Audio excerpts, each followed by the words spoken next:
Hello everyone, you're tuned into My Dad Says Audio. If you've been here before, welcome back. If you're new here, welcome. Today we're going to be taking a look at my dad's open baffle speakers. Dad, what can you tell us about the open baffles? Okay, I've had these for about 8 years, thereabouts, something like that.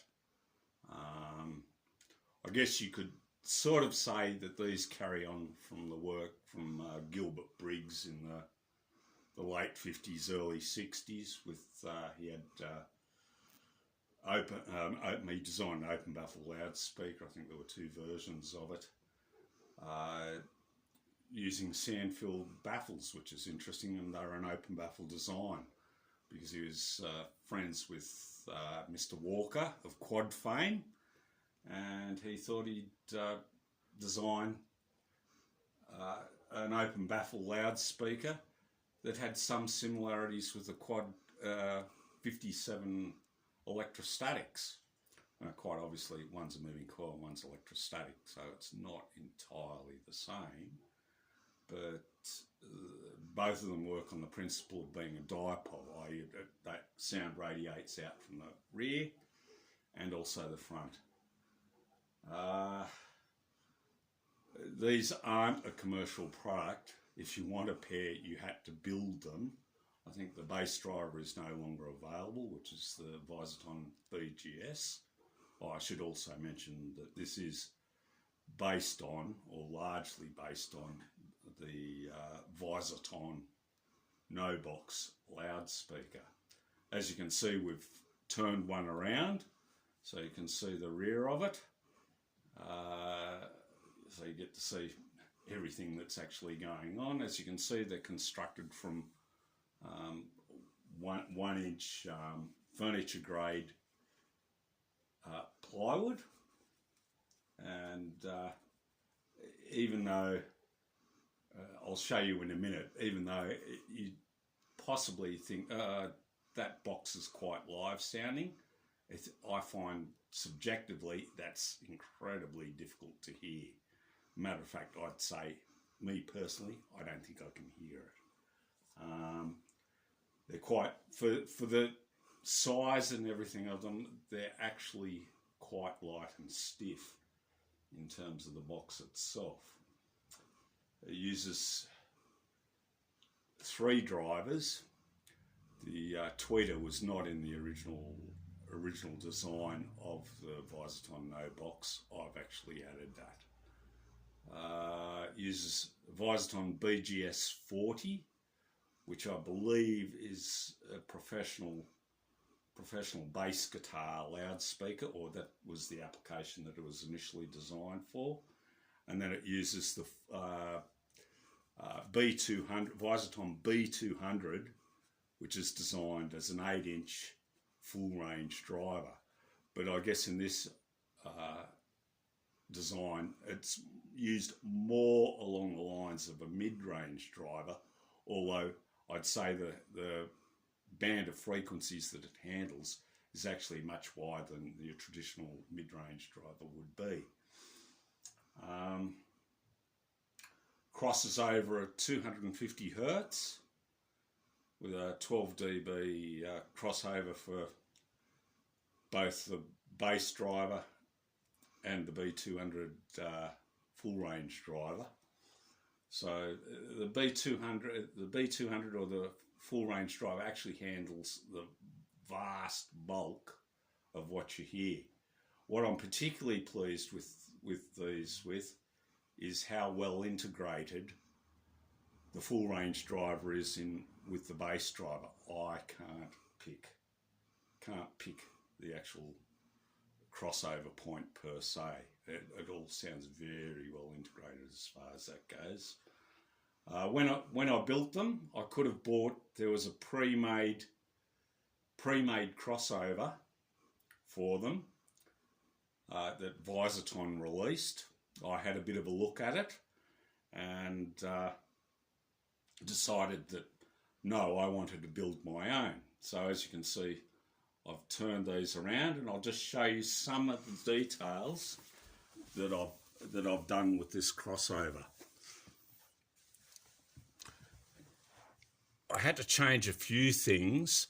This is the MOX filter, that's in series. That inductor is in series with the B200 full range driver, with a resistor which runs, or it goes across the actual inductor to restore some of the high frequencies, because that will roll them completely off. So I had to muck around a bit with the DC value of that, and also the resistance value of the resistor.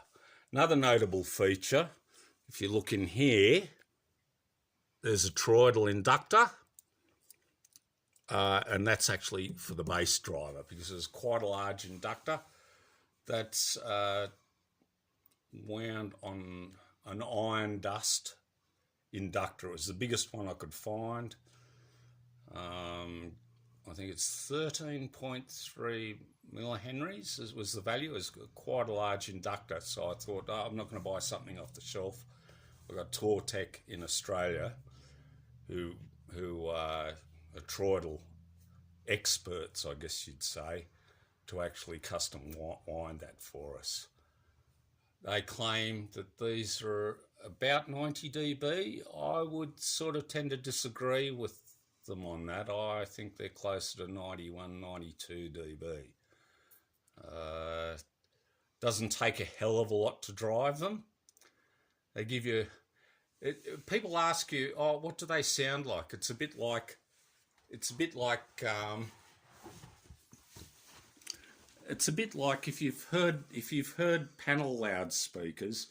The presentation is a bit like a panel loudspeaker, where you have the radiation from the back of the speaker and also from the front of the speaker, except these have got real guts to them. The bass doesn't go incredibly low. The 10 dB down point is 32 hertz, but what I find is they'll give you a 40 hertz signal with very low compression. That's what's quite notable with these, I find, is the thermal compression is quite low in compared to a lot of speakers that I've heard over the years. You get bass fundamentals off bass guitar, for instance, full power bandwidth. There's no feeling of compression or limitation whatsoever that I can pick. They're quite nice loudspeakers, all I can say. The one thing that I will be doing is, if you have a look at the tweeter, and also there's the front of it. It's a Foundtech ribbon. I use it basically as a super tweeter. However, it's a monopole. There's no dipole radiation. If you go back and have a look at some of our other videos, you'll notice that we've got a Heil air motion tweeter, which I intend in the long term to actually fit to these, which gives you dipole radiation. One of the other advantages with this is with the B200, it has a nominal power rating of 40 watts. Within this whole system, because it's limited as to the frequencies that it actually has to handle, the power handling is stated as 200 watts, or the system rating is stated as 200 watts. And I'll just do the old knuckle test. Now, normally, if you heard that, you'd go, oh, that's totally unsuitable for a speaker box. That's way too live. All I can say is I had that trepidation when I very first fired them up, and to be honest, I don't think I can hear it. I really don't think I can hear that. It's so minimal. I've never ever bothered to go, oh, I think I've got to dampen this a bit more or treat it in some sort of way. It seems fine to me. Anyway, that's basically where they're at. I really enjoy listening to them. and I think they do quite an excellent job of recreating music. I'm quite impressed. Yeah, they're really amazing sounding. They're pretty much state of the art. It's you get all the bass of a box speaker, but with the speed of a panel because it's not trying to contain the rear wave. Yeah, what you find when you've actually got an open baffle loudspeaker is box type loudspeakers tend to sound a bit congested. Yeah. If I was being a bit nasty, I'd say they sound a bit constipated. Yeah, no, none of that with an open baffle. Yeah, it's quite remarkable. And the bass is fast. A lot of people go, oh, because the baffle for this is designed to cancellation starts occurring at 120 cycles, and below 120 cycles, obviously you've got cancellation. But the thing a lot of people don't realise is it actually loads off the angle of the floor. You know, the 15-inch driver near the floor, it actually gets loading off those two boundaries, you know, the front of the baffle plus the actual floor itself. There's nothing really disappointing with the bass at all as far as I'm concerned. It's muscular and fast is about the best way I can put it. Yeah. You know, if someone plucks a bass on bass guitar, for instance, being a professional bass guitar driver, quite often, obviously, you'd expect it to sound pretty good. And yeah, it does. Also, the drum kits, you start to actually get a real sense of the scale of a drum kit with these. They're quite something quite exceptional. They image very well too, is the other thing. You'd think with such a wide baffle that they probably wouldn't do that.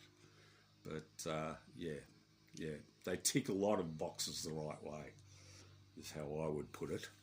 Yeah, absolutely. Is that pretty much it for today? Well, I think that's pretty close to it. All right, ladies and gentlemen, that's it for today. If you enjoy this kind of content, please consider liking, commenting, subscribing and sharing. Until next time, take it easy. Bye.